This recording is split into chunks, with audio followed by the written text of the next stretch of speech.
Rais wa Marekani Donald John Trump ametangaza kuwa hataruhusu Israel kukalia kwa mabavu ukingo wa Magharibi, akisisitiza kuwa ni wakati wa kumaliza mzozo huo.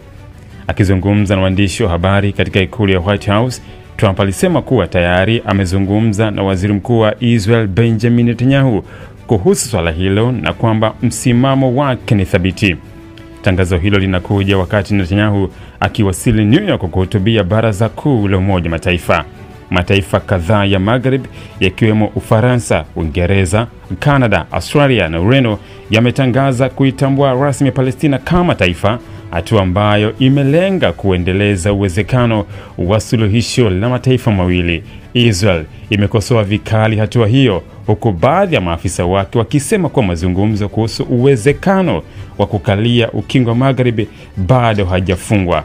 Tamko la Trump linaonekana kuwatia hofu washirika wa siasa za mrengo wa kulia katika serikali ya Netanyahu, ambao wamekuwa wakilipa uzito swala la ukaliaji wa maeneo hayo.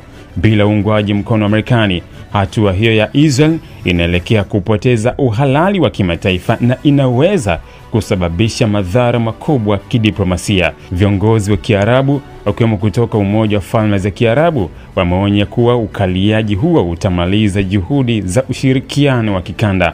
Aidha, Trump amesema kuwa Marekani iko karibu kufikia makubaliano ya kumaliza vita katika ukanda wa Gaza.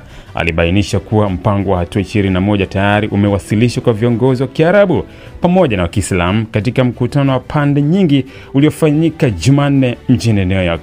Trump alisisitiza kuwa anatarajia kukutana na Israel kwa mazungumzo ya moja kwa moja juu ya mpango huo, akieleza kuwa watu wengi wanakufa na hivyo kuna haja ya hatua za haraka.